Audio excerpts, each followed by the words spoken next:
And we are back to the fifth and the final segment of the GSMC Basketball Podcast presented by the GSMC Sports Network.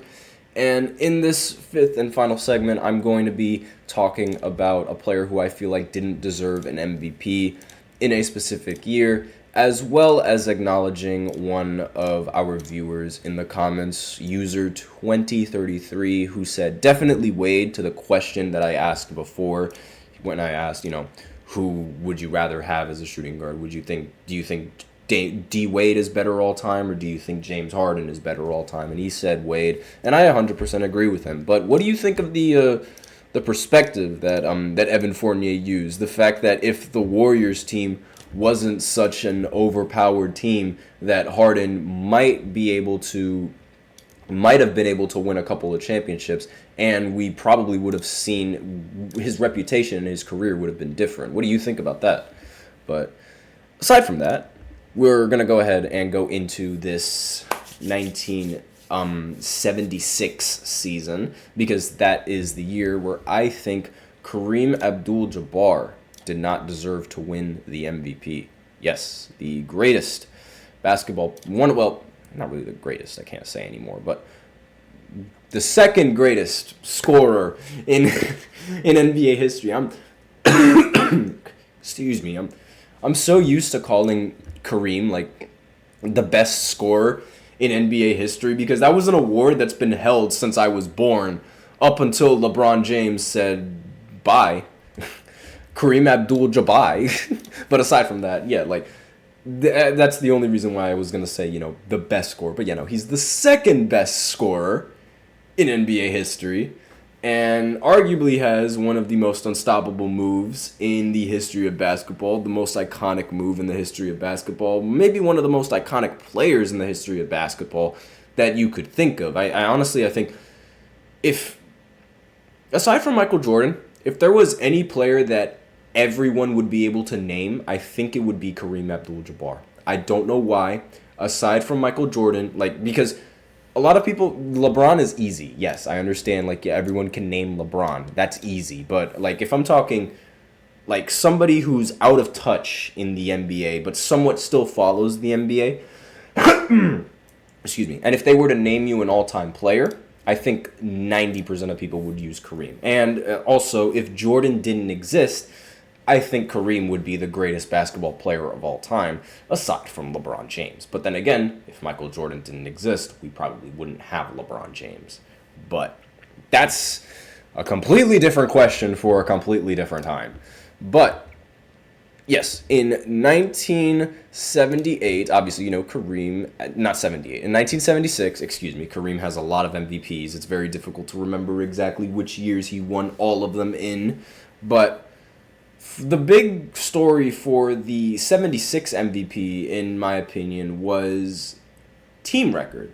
And I understand, a lot of people, when they talk about the MVP, it's very, how should I say? The opinion is a little bit split. Because on one end, you have to give it to the most valuable player, meaning the player that brings in the most value. But chances are the player that brings in the most value might not be the best player in the NBA. Right? You guys are with me so far. So when we're talking about MVPs, as opposed to talking about best player in the NBA, I feel like team success should be brought up a little bit more when you're talking about most valuable players, more so than it should be brought up when you're talking about best overall players. Because how do you measure value? You measure value by winning.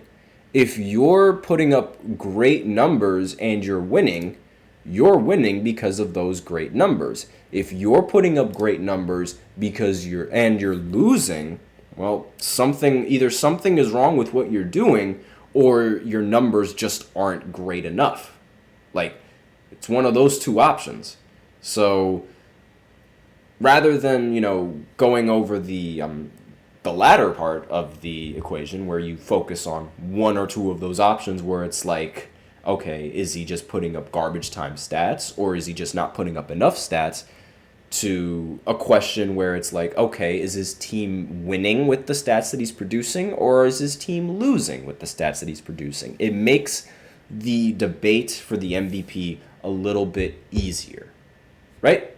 Because like if we want to break down pound for pound, stat for stat, exactly who the best player in the NBA is, we would be here forever doing nothing but math, and that is boring. But aside from the comedy, no one wants to do that. Nobody would want to do that. So to make things a little bit easier on yourself, you include the record,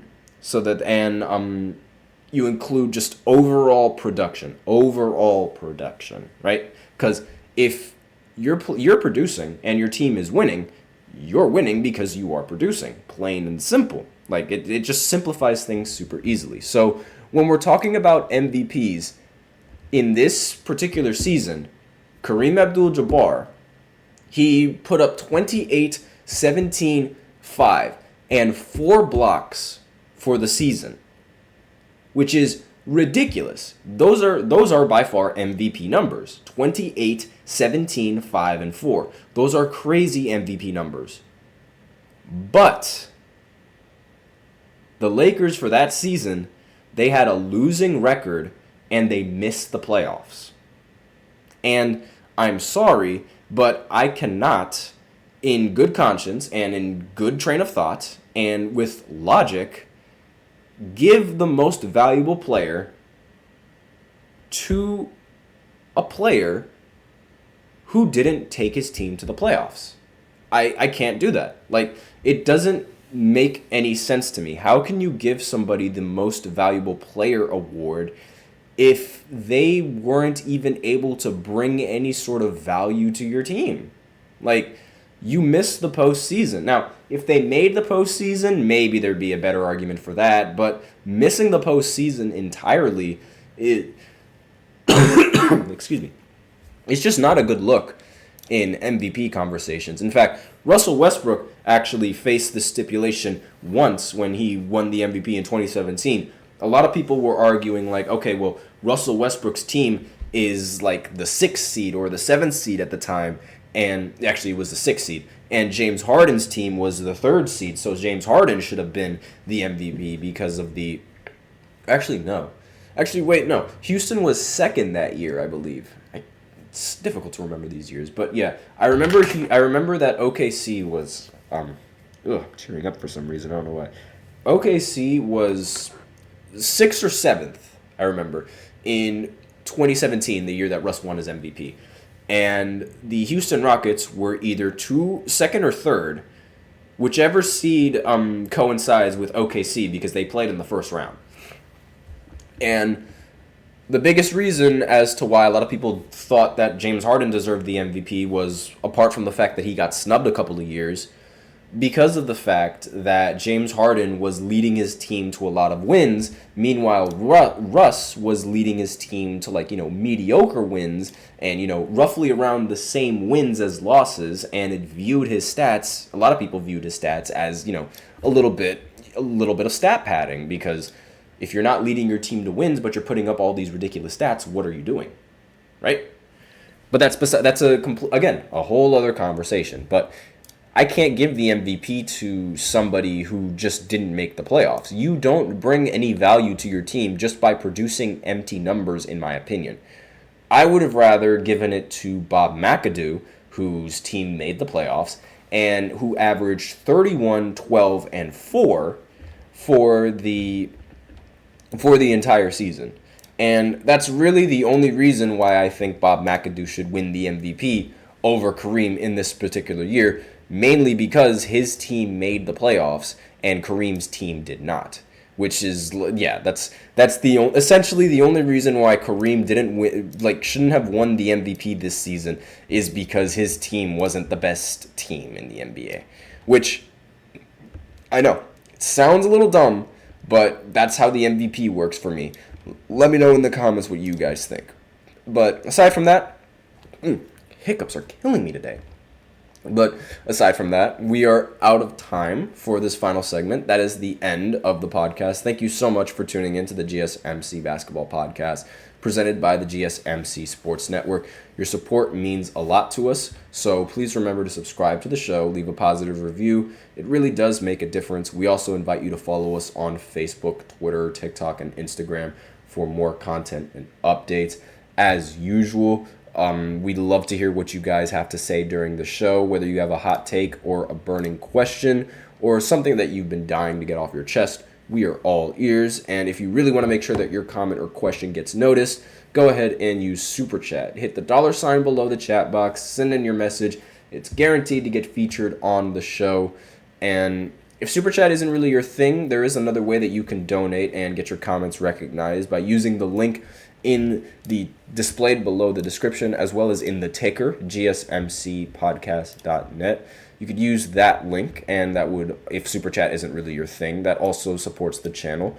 And, it helps me hear from all of you guys a little bit better than what I'm able to do now. So you guys have Super Chats, then go right ahead and send them. But aside from that, that is all that I have for you today on the podcast. Thank you once again for tuning in. I am your host, Nelson, and as always, take care.